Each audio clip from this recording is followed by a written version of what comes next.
Hi viewers, welcome to filmy bit Telugu. మనందరికీ తెలుసు king Akkineni Nagarjuna టాలెంట్ని ప్రోత్సహించడంలో ఎప్పుడూ ముందుంటారని. ఆయన వెండితెరకి అనేక మంది టెక్నీషియన్స్ని, డైరెక్టర్స్ని పరిచయం చేశారు. For example Ram Gopal Varma and recently Kiran Kumar Kedi director, ఆయన ఎక్స్పైర్ అయ్యారు. సో ఆ డైరెక్టర్ని, ఒక సినిమా ఎక్స్పీరియన్స్ లేని డైరెక్టర్స్ని కూడా అక్కినేని నాగార్జున వెండితెరకి పరిచయం చేశారు. Super duper block buster scooter. So ఇప్పుడు నాగార్జున గారి గురించి మనం ఎందుకు ప్రస్తావిస్తున్నామంటే, బిగ్ బాస్ తెలుగు సీజన్ 9 నడుస్తుంది. ఇంకొక వారంలో ఫైనల్ కూడా జరగబోతుంది. సుమన్ శెట్టి ఎలిమినేట్ అయిన తర్వాత ఫిల్మీ బీట్ తెలుగుకి ఇచ్చిన ఒక ఎక్స్క్లూజివ్ ఇంటర్వ్యూలో ఒక ఇంట్రెస్టింగ్ విషయాన్ని పంచుకున్నారు. అదేంటంటే Akkineni Nagarjuna behind the screens Suman శెట్టికి ఒక హామీ ఇచ్చారంట, ఒక ప్రామిస్ చేశారంట. అదేంటంటే తన రాబోయే సినిమాల్లో నాగార్జున గారు సుమన్ శెట్టికి ఒక ఛాన్స్ ఇస్తాను తన మూవీలో అని చెప్పి సుమన్ శెట్టికి హామీ ఇవ్వడం జరిగింది. ఇదే విషయాన్ని సుమన్ శెట్టి మన ఛానల్తో పంచుకున్నారు. సో ఇప్పుడు ఈ విషయం బాగా వైరల్ అయింది. అక్కినేని ఫ్యాన్స్ అయితే ఈ విషయాన్ని బాగా ట్రెండ్ చేస్తున్నారు, వైరల్ చేస్తున్నారు. నమస్తే, welcome to filmy bit Telugu. నేను బబిత. ఎలిమినేషన్ తర్వాత సుమన్ శెట్టి గారు మనతో పాటు ఉన్నారు, ఆయనతో మాట్లాడదాం. హలో సుమన్ శెట్టి గారు, ఎలా ఉన్నారు?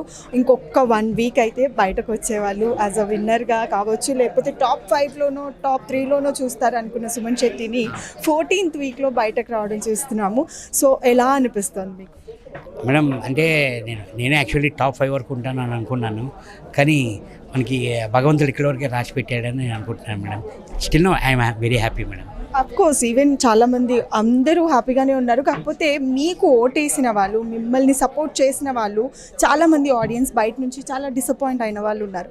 అంటే లాస్ట్ ఇంకొక 1 వీక్లో బయటకు రావాల్సిన వాళ్ళు, అంటే యాక్చువల్గా టాప్ 5లో కానీ టాప్ 3లో చూడాలి అనుకున్న వాళ్ళు మిమ్మల్ని చూడలేకపోయారు, మీరు బయటకు వచ్చేసారు. సో వాళ్ళకి మీరు ఏం చెప్తారు? అదే మేడం, అందుకే ఫస్ట్ నేను ఈ 14 వీక్స్ వరకు ఉన్నానంటే ఈ audience and my family support వల్ల. ఆ టాప్ 5లో లేదు అంటే ఇక నేను చాలా బాధపడుతున్నాను. అందుకే అందరికీ థ్యాంక్స్ చెప్పుకుంటూ సారీ కూడా చెప్తున్నది అదే నేను యాక్చువల్లీ ఆడియన్స్ కానీ మా ఫ్యామిలీ మెంబర్స్ కానీ. ఎందుకంటే టాప్ 5లో లేకపోయాను. ఎందుకంటే నేను అనుకున్నాను యాక్చువల్లీ ఉంటాను అని అనుకున్నాను, లేకపోవడంలో నేను అందుకే సారీ చెప్తున్నాను నేను నిజంగా. అదే ఒకటి ఏంటంటే ఫ్యామిలీ మెంబర్స్ నుంచి కానివ్వండి, ఆడియన్స్ నుంచి కానివ్వండి, ఇది ఒక హ్యాపీ మూమెంట్ అనుకోవచ్చు, సాడ్ మూమెంట్ లాగా కూడా ఉంటుంది. ఎందుకంటే మీ అబ్బాయి కోరిక మీరు బిగ్ బాస్లోకి వెళ్ళాలి, బిగ్ బాస్లో ఆడాలి, నాన్నని చూడాలి అనేది తన కోరిక. సో ఇన్ని వీక్స్ ఉన్నారన్న హ్యాపీనెస్ కన్నా మీరు లాస్ట్ 1 వీక్లో వచ్చేసారు. సో మీ అబ్బాయి రియాక్షన్ ఎలా ఉండింది దీనిపైన? తను ఫుల్ హ్యాపీ మేడం, నిజంగా చాలా చాలా హ్యాపీ ఫీల్ అవుతున్నాడు. అంటే ఇంకా కప్పు పట్టుకొని వస్తే బాగుంది డాడీ అని అన్నాడు. అప్పుడు వెళ్ళకముందు అన్నాడు, వచ్చిన తర్వాత కూడా అన్నాడు కప్పు పట్టుకొని వస్తే బాగుంది నాన్న, నా ఎఫర్ట్ ఫుల్గా పెట్టానురా, నా ప్రయత్నం చేశాను. పాప ఫ్యామిలీ వీక్ వచ్చినప్పుడు కూడా మా పాప అదే అంది, అంటే I will try my best అన్నాను. ఇంకా definitely I will try it. But అయితే మీరు ఇప్పుడు చూస్తున్న వాళ్ళలో ఉన్న వాళ్ళందరిలో ఎవ్రీవన్ ఈజ్ వెరీ స్ట్రాంగ్. అంటే వాళ్ళు ఇండిపెండెంట్గా వాళ్ళకి ఓన్గానే అందరూ స్ట్రాంగ్గా ఉన్నారు. అయితే మీరు అందరికీ సపోర్ట్ చేస్తున్నారని తెలుసు. మీ దృష్టిలో టాప్ 5లో ఉన్న వాళ్ళు నిజంగానే డిజర్వింగ్ అని అనుకుంటున్నారా? అంటే అందుకే మేము డిజర్వ్ కాబట్టి వాళ్ళు ఉన్నారు యాక్చువల్లీ 100% డిజర్వ్ మేడం. అంటే ఎవరో ఒకరు ఎక్కడో ఒక దగ్గర హూప్స్, లోస్, హైస్ వస్తూనే ఉన్నాయి. కాకపోతే but still they are surviving. ఇంకా అంతకన్నా స్ట్రాంగ్ ఉన్న వాళ్ళు కూడా బయటకు వచ్చారు. ఇప్పుడు రీతునే ఫర్ ఎగ్జాంపుల్ తీసుకుంటే, రీతు అసలు ఆ టైంలో రావాల్సిన అమ్మాయి కాదు, బట్ స్టిల్ ఏదో సమ్ పాలిటిక్స్ జరిగాయి, ఓటింగ్ తక్కువ పడిందని బయటకు తీసుకొచ్చారు అన్న డిస్కషన్స్ కూడా నడిచాయి. సో అట్లా ఇప్పుడు ఉన్న వాళ్ళు డిజర్వింగ్ అని అనుకుంటున్నారా అంటే ఏం చెప్తారు? అలాగని లేదు మేడం. ఇప్పుడు అలాగుంటే వాళ్ళే వచ్చిద్దరు కదా మేడం. యాక్చువల్ మాకంటే ముందు అలాగే ఉంటే మాకంటే ముందు వాళ్ళే వచ్చిద్దరు. అలాగని లేదు మేడం, అలాగే.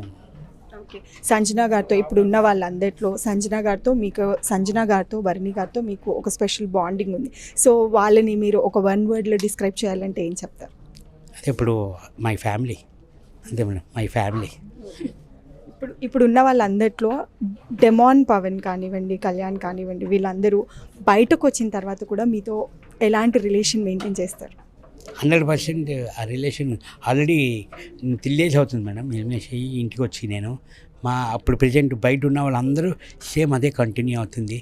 వాళ్ళు కూడా 5 ఎప్పుడు వస్తారా, ఎప్పుడు మాతో జాయిన్ అవుతారా అని మేము వెయిట్ చేస్తాం యాక్చువల్లీ.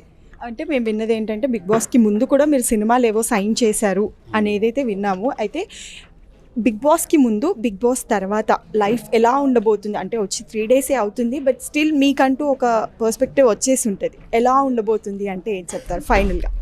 మేడం నన్ను సినిమాల్లో ఎలాగ ఆదరించారో ఆడియన్స్, అలాగే బిగ్ బాస్లో కూడా నన్ను ఆదరించారు. అలాగే ఇంకా నేను రాబోయే కానీ చేయబోయే సినిమాలన్నింటికి అందరూ ఆదరిస్తారని మనస్ఫూర్తిగా నిజంగా అనుకుంటున్నాను మేడం. అయితే బిగ్ బాస్ ప్లాట్ఫామ్ వల్ల ప్రతి ఒక్కరూ ఏదో ఒక విధంగా సక్సెస్ పొందారు. ఒక ప్లాట్ఫామ్ అనేది వాళ్ళకి వాళ్ళు క్రియేట్ చేసుకున్నారు. అండ్ నాగార్జున గారు కూడా వాళ్ళకి అంతే సపోర్టివ్గా ఉన్నారు. సో మీ విషయంలో నాగార్జున గారు ఎంత సపోర్టివ్గా ఉన్నారు? Madam 100% madam. నిజంగా ఎంత సపోర్ట్గా ఉన్నారంటే ఫస్ట్ వీక్ కానివ్వండి, సెకండ్ వీక్ కానివ్వండి, డల్ అవుతుంటే సుమన్ నీకు తెలియదు, నీ బలం నీకు తెలియదు, హనుమంతుడికి ఎంత బలం ఉందో నీకు అంత బలం ఉంది, నీవు చెయ్యి అని ఫుల్ ఎంకరేజ్మెంట్ మేడం. అంటే అందరికీ ఉండేది, నాకు ఇంకా ఎక్కువ ఉందేమో నాకు అదే అనిపించింది. సార్, అంటే బయటకు వచ్చేసిన ఎలిమినేట్ అయిన తర్వాత మీరు ఆ స్టేజ్ బ్యాక్ స్టేజ్ మాట్లాడుకున్నప్పుడు కూడా నాగార్జున గారు మీతో పంచుకున్న విషయాలు ఏంటి? అదే మేడం, అని 100% చాలా బాగా చేసావు, మనం చేయబోయే సినిమాలో నీకు ఉంటుంది క్యారెక్టర్ అని చెప్పాను మేడం నాకు. అవును నెక్స్ట్ మూవీలో అవును మేడం. డెఫినెట్గా సార్, ఇంకా మీరు అప్కమింగ్ మంచి ప్రాజెక్ట్స్ చేయాలి, చాలా బాగా జనాలను ఎంటర్టైన్ చేయాలని కోరుకుంటున్నాము. Thank you.